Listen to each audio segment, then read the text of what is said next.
Juarez. He's the defending champ. Jason Brown, newly crowned U.S. champion, looking to make a run at Worlds.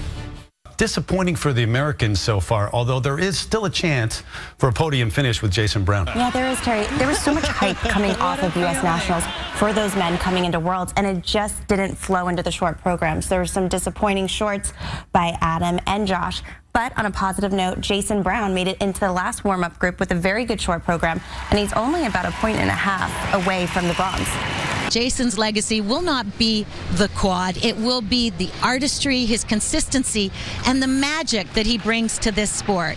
Terry, he is only 1.5 points out of third place. If the other guys falter and he can go clean, he could make a podium finish a reality. With one skater left. What a feeling. And Brian Orser's third, by the way. He had Yuna Kim and Yuzuru Hanyu. Now Fernandez. We'll see. Jason Brown, the last man out there, in sixth place, almost 11 points out of first. So that would be a stretch, but less than 2 points out of third. Just like at the Olympics, he's got a chance to medal on a big stage. Here is the newly crowned U.S. champion who came in 9th in Sochi. Corey Haid, his longtime coach.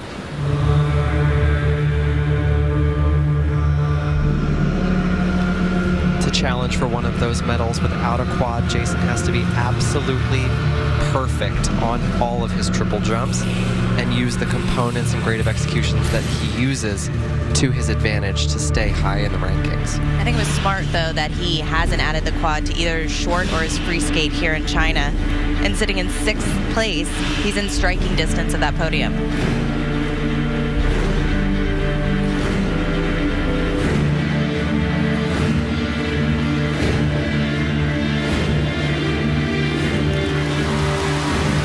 little high in the knee on the landing of that triple axel, but he got it done.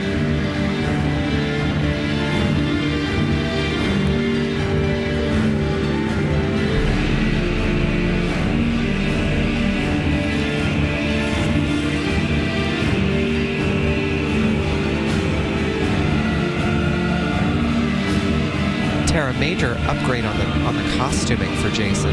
Before there were brown boots and yellow pants. I really think this does a lot more for his body and his lines. Shows it off better.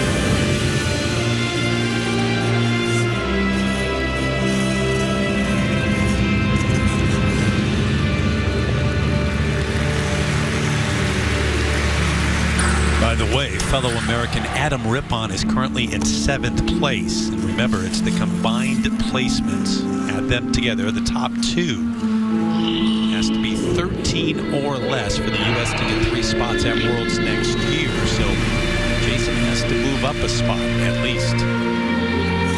His next jumping pass will be a triple axel.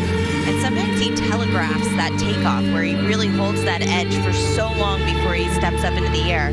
So after 4 continents, his coach Corey Haid has changed the pattern in hopes that the rhythm and timing will be a bit better and he doesn't wait so long to get in the air.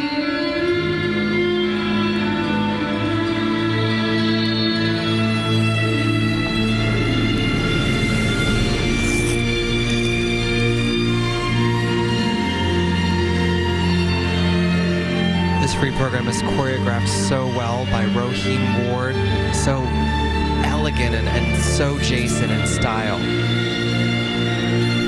Here's that second triple axel. 2 feet and majorly under-rotated.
You can see it on his face. He knows it wasn't his best.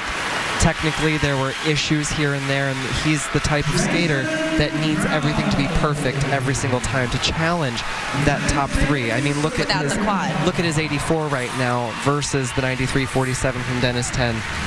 The technical ante just has to be jumped up. Yeah, But remember, he's 20, and it's his first trip to the Senior World Championships. A couple of medals at juniors, but first time at seniors. We forget that because we've seen him so often. This is that opening triple axel double toe loop. Nice step up into the air. Slight ickiness on the landing of the axle, but got the double toe loop done in here. Does not jump all the way up into the air. Stops about a half rotation short. Stays on his feet, so he avoids that 1 point deduction mandatory for a fall. And here was his triple flip, triple toe. Really, without the quad, he relies on his consistency and the grade of execution, and that just wasn't there today. But that being said, the power in his choreography, I felt he skated it one of his best. Up to 4th place, and that's enough for the U.S. to get 3 spots at the World Championships next year. I know that was on his mind, but it's Javier Fernandez who wins the gold medal for the very first time. Hugs all around, right and left.